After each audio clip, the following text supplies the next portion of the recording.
Hi all. Rhonda ബേണിൻ്റെ 28 days magic പ്രാക്ടീസിൻ്റെ 7ാമത്തെ ദിവസമാണ് നമ്മളിന്നിവിടെ പ്രാക്ടീസ് ചെയ്യാൻ പോകുന്നത്. 6 ദിവസത്തെ പ്രാക്ടീസ് നിങ്ങൾ ചെയ്തിട്ടുണ്ടാകുമെന്ന് ഞാൻ വിശ്വസിക്കുന്നു. എന്തായാലും ചെയ്യാത്തവരുണ്ടെങ്കിൽ എന്തായാലും തീർച്ചയായിട്ടും ഇത് പ്രാക്ടീസ് ചെയ്ത് നോക്കണം. നമ്മുടെ ലൈഫിൽ വരുന്ന മാറ്റങ്ങൾ കൊണ്ട് നിങ്ങൾ പിന്നെ ഇത് ഒരിക്കലും ഈ ഒരു മാജിക് പ്രാക്ടീസ് നിങ്ങൾ ലൈഫിൽ നിന്ന് ഒഴിവാക്കില്ല. ഇന്ന് നമ്മൾ പ്രാക്ടീസ് ചെയ്യാൻ പോകുന്നത് നിഷേധാത്മകതയിൽ നിന്ന് പുറത്തു കടക്കാനുള്ളൊരു മാന്ത്രിക വഴിയാണ്. അതായത് ഒരു നന്ദിയുള്ള മനുഷ്യൻ എല്ലാ സാഹചര്യങ്ങളിലും നന്ദി നിറഞ്ഞവനായിരിക്കും. നിങ്ങളുടെ ആരോഗ്യം നന്നായിരിക്കുമ്പോൾ നിങ്ങൾ നന്ദി പ്രകാശിപ്പിക്കാറുണ്ടോ? അതൊരു ക്വസ്റ്റ്യനാണല്ലേ. നമ്മൾ നന്നായി ആരോഗ്യത്തോടെ ഇരിക്കുമ്പോൾ നമ്മൾ എന്തെങ്കിലും ആ നല്ല ചുറുചുറുക്കുള്ള ആരോഗ്യത്തിന് നന്ദി പറഞ്ഞിട്ടുണ്ടോ? ആരോഗ്യത്തിന് കുഴപ്പം സംഭവിക്കുമ്പോഴോ രോഗം വരുമ്പോഴോ ആണോ നിങ്ങൾ ആരോഗ്യത്തെപ്പറ്റി ചിന്തിക്കുന്നത്? നിങ്ങളുടെ ജോലിയിൽ എല്ലാ ദിവസവും നിങ്ങൾ നന്ദിയുള്ളവരാണോ? അതേയെങ്കിൽ ജോലിയിൽ പിരിച്ചുവിടൽ ഉണ്ടാകുമ്പോഴാണോ നിങ്ങളുടെ ജോലിക്ക് നിങ്ങൾ വില കൽപ്പിക്കുന്നത്? ഓരോ തവണ ശമ്പളം ലഭിക്കുമ്പോഴും നിങ്ങൾ നന്ദിയുള്ളവരാണോ? അതല്ലെങ്കിൽ അത് വലിയ കാര്യമായി എടുക്കാറില്ലെന്നുണ്ടോ? നിങ്ങളുടെ പ്രിയപ്പെട്ടവരെ സംബന്ധിച്ച എല്ലാ കാര്യങ്ങളും നന്നായി നടക്കുമ്പോൾ നിങ്ങൾ നന്ദി പ്രകാശിപ്പിക്കാറുണ്ട്. അതായത് നമ്മുടെ ഫാമിലി, നമ്മുടെ മക്കൾ, നമ്മുടെ ഹസ്ബൻഡ്, അങ്ങനെ എല്ലാവർക്കും നല്ലത് വരുമ്പോൾ നമ്മൾ നന്ദി പ്രകടിപ്പിക്കാറുണ്ടോ? അല്ലെങ്കിൽ എന്തെങ്കിലും പ്രശ്നങ്ങളിൽ വരുമ്പോൾ മാത്രമാണോ പ്രിയപ്പെട്ടവരെ പറ്റി മറ്റുള്ളവരോട് നമ്മൾ സംസാരിക്കുന്നത്? നിങ്ങളുടെ കാറ് നന്നായി ഓടിക്കൊണ്ടിരിക്കുമ്പോൾ നിങ്ങളതിന് നന്ദി പറയാറുണ്ടോ? അല്ലെങ്കിൽ അവ കേടായി വഴിയിൽ കിടക്കുമ്പോഴാണ് നമ്മളതിനെപ്പറ്റി ഓർക്കുന്നത്? നിങ്ങൾ ഓരോ ദിവസവും ജീവനോടെ ഇരിക്കുന്നതിൽ, ഈ പ്രസൻറ്റ് മൊമെൻറ്റിൽ നമ്മൾ ഇങ്ങനെ ഇരിക്കുന്നത്, ജീവിച്ചിരിക്കുന്നതിന് നിങ്ങൾ നന്ദിയുള്ളവരാണോ? അല്ലെങ്കിൽ നിങ്ങൾ ഇതിനൊക്കെ വലിയ വില കൽപ്പിക്കുന്നവരല്ലേ? കൃതജ്ഞതയില്ലാതെ കാര്യങ്ങൾ നിസ്സാരമായി എടുത്താൽ പരാതികളും നിഷേധാത്മക ചിന്തകളും വാക്കുകളുമായിരിക്കും ഫലം. ആകർഷണ നിയമം അനുസരിച്ച് നിങ്ങൾ പരാതിപ്പെടുമ്പോൾ നിങ്ങളുടെ ജീവിതത്തിലേക്ക് പരാതിപ്പെടാനുള്ള സംഭവങ്ങൾ മാത്രമായിരിക്കും വന്നു ചേരുന്നത്. നമ്മൾ കാലാവസ്ഥയ്ക്ക് കുറ്റം പറയും. ചൂട് കൂടുതലാണെങ്കിൽ ചൂടിനെ പഴിച്ചുകൊണ്ടേയിരിക്കും. മഴ കൂടുതലാണെങ്കിൽ നിർത്താതെയുള്ള എന്തൊരു മഴ, ഇങ്ങനെ ഒരു മഴയുണ്ട്, അങ്ങനെയൊക്കെ നമ്മൾ പരാതി പറയും. ട്രാഫിക് ബ്ലോക്കിൽ വന്നു വിടുമ്പോഴും അതിന് നമ്മൾ കുറ്റം പറയും. അങ്ങനെ ജീവിത പങ്കാളി, നിങ്ങളുടെ കുടുംബം, സുഹൃത്ത്, അപരിചിതൻ ക്യൂ നിൽക്കുമ്പോൾ നമ്മൾ എന്തോ ഒരു അസ്വസ്ഥതയാണ് കാണിക്കുന്നത്. ബില്ലുകൾ, സമ്പദ് വ്യവസ്ഥ, ഉൽപ്പന്നങ്ങളുടെ വില കയറ്റം വരുമ്പോൾ, കമ്പനികളുടെ സേവനം എന്നിങ്ങനെ എന്തിനെ പറ്റിയും നന്ദിയുള്ളവർ ആയിരിക്കാതെ പരാതിപ്പെടുകയാണെങ്കിൽ നിങ്ങളുടെ ഡ്രീം ലൈഫ് ഓരോ പരാതിക്കൊപ്പം ദൂരേക്ക് തള്ളി നീങ്ങി പോകും. ഉറപ്പായിട്ടും അതങ്ങനെ വരുള്ളൂ. പരാതികളും നിഷേധാത്മക ചിന്തകളും വാക്കുകളും നിങ്ങളുടെ ജീവിതത്തിൽ നല്ല കാര്യങ്ങൾ സംഭവിക്കുന്നതിനെ തടയുന്നെന്ന് ഇപ്പോൾ നിങ്ങൾക്ക് ശരിക്കും മനസ്സിലായിട്ടുണ്ടാകും. ഒരു കാര്യം തെറ്റായ രീതിയിൽ പോകുമ്പോൾ ഇപ്പോൾ നിങ്ങൾക്ക് മനസ്സിലാകുന്നുണ്ട്, പലപ്പോഴും നിങ്ങൾ മനഃപൂർവ്വമല്ലെങ്കിലും വേണ്ടത്ര നന്ദി ഉള്ളവൻ ആയിരുന്നില്ല എന്ന്. നിങ്ങൾ നന്ദിയുള്ളവർ ആയിരിക്കുമ്പോൾ നിഷേധാത്മക സ്വഭാവം ഉണ്ടാവുക സാധ്യമാണ്. കൃതജ്ഞതയിൽ ജീവിക്കുമ്പോൾ വിമർശിക്കുന്നതും അധിക്ഷേപിക്കുന്നതും അസാധ്യമാണ്. ഏറ്റവും നല്ല വാർത്ത എന്താണെന്ന് വെച്ചാൽ, നിലവിലെ നിങ്ങളുടെ ജീവിതത്തിൽ ഏതെങ്കിലും തരത്തിലുള്ള പ്രതികൂല സാഹചര്യം ഉണ്ടെങ്കിൽ കൃതജ്ഞതയെ ഒപ്പം കൂട്ടി അത് മറികടക്കാനാകും. ഒട്ടും സമയം കളയാതെ ഒരു പുക ഊതി വിടുന്നതിലൂടെ പ്രതികൂല സാഹചര്യം അപ്രത്യക്ഷമായി പോകും. ഒരു ജാലവിദ്യ പോലെ, ഒരു മാജിക് പോലെ. ആദ്യം ഒരല്പം പ്രയാസകരമാകാം. പ്രതികൂലാവസ്ഥയിൽ നന്ദി പ്രകാശിപ്പിക്കാനുള്ള കാര്യങ്ങൾ നിങ്ങൾ കണ്ടെത്തേണ്ടി വരും. കാര്യങ്ങൾ എത്ര മോശമോ ആകട്ടെ, നിങ്ങൾ എപ്പോഴും നന്ദിയുള്ളവരായിരിക്കാനുള്ള എന്തെങ്കിലും കണ്ടെത്താനാകും. പ്രത്യേകിച്ച് നിങ്ങളുടെ നന്ദി എല്ലാ മോശം സാഹചര്യത്തെയും മാറ്റുമെന്ന് നിങ്ങൾ തിരിച്ചറിയുന്നതിനാൽ.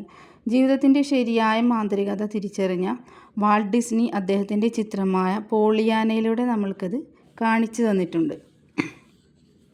ഡിസ്നിയുടെ 1960 പുറത്തിറങ്ങിയ പോളിയാന എന്ന സിനിമ പ്രതിപാദിച്ച സന്തോഷത്തിൻ്റെ കളി, അതായത് ദ ഗ്ലാഡ് ഗെയിം, ഞാൻ കുട്ടിയായിരിക്കുമ്പോൾ എന്നിൽ ആഴത്തിലുള്ള സ്വാധീനം ചെലുത്തിയിട്ടുണ്ട്. എൻ്റെ കുട്ടിക്കാലത്തും കൗമാരത്തിലും ആ ചിത്രത്തിലെ സന്തോഷത്തിൻ്റെ കളി ഞാൻ കളിച്ചിട്ടുണ്ട്. സന്തോഷത്തിൻ്റെ കളിക്കായി നിങ്ങൾക്ക് സന്തോഷമായിരിക്കാനുള്ള സന്ദർഭങ്ങൾ എത്രത്തോളം കണ്ടെത്താമോ അത്രയും കണ്ടെത്താം. പ്രത്യേകിച്ച് ഒരു പ്രതികൂല സാഹചര്യത്തിൽ സന്തോഷമായിരിക്കാനുള്ള സന്ദർഭം പ്രതികൂല സാഹചര്യത്തിൽ തന്നെ കണ്ടെത്തിയാൽ അതിന് പരിഹാരം ലഭിക്കും. നമുക്ക് ഉണർന്നെഴുന്നേറ്റ് നന്ദി പ്രകാശിപ്പിക്കാം, അല്ലേ? എന്തിനെന്നാൽ ഇന്ന് നമ്മൾ അധികം പഠിച്ചില്ലെങ്കിലും കുറഞ്ഞ പക്ഷം കുറച്ചെങ്കിലും പഠിക്കാനായി. നമ്മളൊന്നും പഠിച്ചില്ലെങ്കിലും നമുക്ക് അസുഖമൊന്നും പിടിപെട്ടിട്ടില്ല. ഇനി എന്തെങ്കിലും അസുഖമായാൽ പോലും നമ്മൾ മരിച്ചിട്ടുള്ള ജീവനോടെ ഇരിക്കുന്നുണ്ട്. അതുകൊണ്ട് നമുക്ക് എല്ലാവർക്കും നന്ദിയുള്ളവരാകാം. ഈ വാചകങ്ങൾ ബുദ്ധൻ്റെയാണ്. ബുദ്ധകഥകളിലുള്ള വാചകങ്ങളാണിത്. ബുദ്ധൻ്റെ വാക്കുകൾ നിങ്ങൾക്കൊരു പ്രചോദനമായി മാറട്ടെ. പിന്നെ ഇനി മുതൽ നിങ്ങൾ പറയേണ്ട കുറച്ച് ഉദാഹരണങ്ങൾ ഞാനിന്നിവിടെ പറയാം. ഈ സാഹചര്യത്തിൽ, അതായത് ഒരു നിങ്ങളുടെ ജോലിക്ക് എന്തെങ്കിലും ഒരു ബുദ്ധിമുട്ട് വന്ന്, അല്ലെങ്കിൽ വീട്ടിലാരെങ്കിലും, അല്ലെങ്കിൽ നമുക്ക് വേണ്ടപ്പെട്ട ആരെങ്കിലും നഷ്ടപ്പെട്ട്, അല്ലെങ്കിൽ എന്തെങ്കിലും ഒരു വിഷമം നമുക്ക് ബുദ്ധിമുട്ട് വന്നാൽ നമ്മൾ പറയേണ്ട കാര്യങ്ങൾ, നമ്മൾ മനസ്സിൽ ചിന്തിക്കേണ്ടതും പറയേണ്ടതുമായ കുറച്ച് കാര്യങ്ങൾ ഞാനിവിടെ ഉദാഹരണം പറയാം. അതായത് ഈ സാഹചര്യത്തിൽ എനിക്കും എൻ്റെ കുടുംബത്തിനും ധാരാളം സമയം ലഭിക്കുമെന്നതിൽ ഞാൻ നന്ദി പ്രകാശിപ്പിക്കുന്നു. അതൊരു ജോലിയാണ്, നിങ്ങൾക്ക് അങ്ങനെ ഒരു ബുദ്ധിമുട്ട് വന്നെങ്കിൽ. അധിക സമയം ലഭിച്ചതിന് എനിക്കെൻ്റെ ജീവിതത്തിൽ മെച്ചപ്പെട്ടൊരു ചിട്ട കൊണ്ടുവരാനായി എന്നതിൽ ഞാൻ നന്ദി പ്രകാശിപ്പിക്കുന്നു. നിങ്ങൾക്കിപ്പം കൊറോണ ടൈമിനൊക്കെ ഒരുപാട് പേർക്ക് ജോലി നഷ്ടപ്പെട്ടു. ആ സമയത്തൊക്കെ വീട്ടിലിരിക്കേണ്ട ഒരു അവസ്ഥ വരുമ്പോൾ നമുക്ക് ഇങ്ങനെയുള്ള അഫർമേഷൻസുകൾ പറയുമ്പോൾ നമുക്ക് അതിനേക്കാൾ ബെറ്ററായിട്ടുള്ള നമ്മുടെ ലൈഫിലേക്ക് വന്നുകൊണ്ടിരിക്കും. വീണ്ടും ഞാൻ ഉദാഹരണം പറയുകയാണ്. എൻ്റെ ജീവിതത്തിൽ അധിക കാലവും ഒരു ജോലി ഉണ്ടായതിൽ എനിക്ക് നന്ദിയുണ്ട്. അതുകൊണ്ട് എനിക്ക് അനുഭവജ്ഞാനമുണ്ടായി. ആദ്യമായിട്ടാണ് ഞാനൊരു തൊഴിൽ രഹിതനായിരിക്കുന്നു എന്നതിൽ ഞാൻ സത്യമായി നന്ദിയുള്ളവനാണ്. വേണ്ടത്ര ജോലി സാധ്യത ഉണ്ടെന്നതിൽ ഞാൻ നന്ദിയുള്ളവനാണ്. ഓരോ ദിവസവും പുതിയ ജോലികൾ ഉണ്ടാകുന്നുമുണ്ട്. ശരിയാണല്ലോ, നമ്മുടെ ഈ നാട്ടിൽ ജോലിക്ക് വല്ല കുറവുമുണ്ടോ? ജോലിക്ക് അപേക്ഷിക്കാൻ ആവശ്യമായ കാര്യങ്ങൾ ഞാൻ പഠിച്ചിട്ടുണ്ട് എന്നതിൽ ഞാൻ നന്ദിയുള്ളവനാണ്. ഇൻ്റർവ്യൂ അഭിമുഖീകരിക്കാനും എനിക്ക് നല്ല കഴിവുണ്ട്. എനിക്ക് ജോലി ചെയ്യാനുള്ള ആരോഗ്യമുണ്ടെന്നതിൽ ഞാൻ നന്ദിയുള്ളവനാണ്.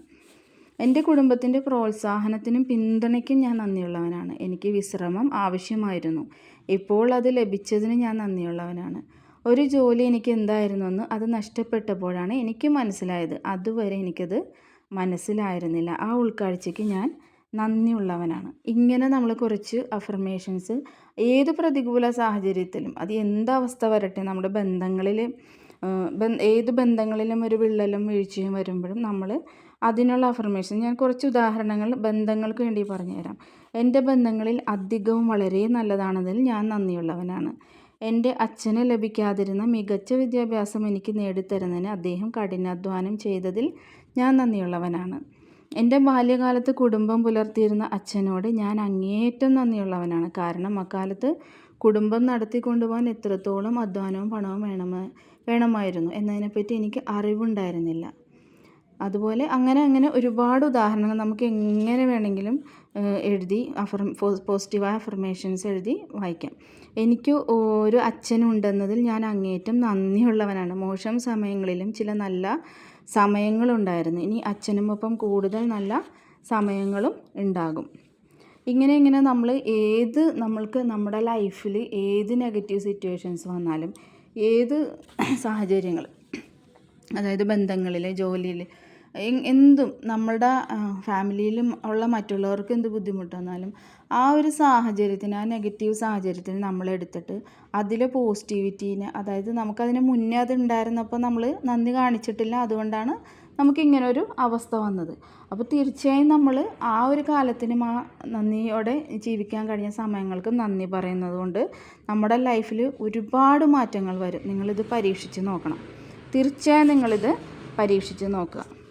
നിങ്ങൾ നന്ദി പ്രകാശിപ്പിക്കുന്ന എന്തിനെ പ്രതിയായാലും അത് വെച്ച് വാചകം പൂർത്തിയാക്കുക. ഒരു ജീവരേഖ നിങ്ങൾക്കൊപ്പം കൂട്ടിക്കോളൂ. എപ്പോഴൊക്കെ ആവശ്യം വന്നാലും ഇത് പ്രയോഗിക്കുക. തീർച്ചയായും നിങ്ങൾ ഇത് പ്രാക്ടീസ് ചെയ്ത് വരുമ്പോൾ, ഇന്നിപ്പോൾ 7ാമത്തെ ദിവസമാണ് നമ്മളിത് പ്രാക്ടീസ് ചെയ്യുന്നത്. തീർച്ചയായും നിങ്ങൾ ചിന്തിച്ച് നോക്കൂ, നമ്മളുടെ ലൈഫിൽ പ്രതികൂല സാഹചര്യങ്ങൾ വന്നപ്പോൾ നമ്മൾ അതിനെ ഏത് രീതിയിലാണ് നമ്മളത് ഹാൻഡിൽ ചെയ്തിട്ടുള്ളതെന്ന്. അപ്പോൾ ഈ ഒരു മാജിക് പ്രാക്ടീസിൻ്റെ ഈ 7ാമത്തെ ക്ലാസ്സിലൂടെ നിങ്ങൾക്കത് ഇനി എങ്ങനെ മാറ്റിയെടുക്കാനാവുമെന്ന് നിങ്ങൾക്കത് ചിന്തിക്കാം. എല്ലാവരും ഈ പ്രാക്ടീസ് കൃത്യമായി ചെയ്യുക. എല്ലാവർക്കും ഒരുപാട് അനുഗ്രഹങ്ങളും ഐശ്വര്യങ്ങളും നേർന്നുകൊണ്ട് ബൈ ബൈ, ടേക്ക് കെയർ.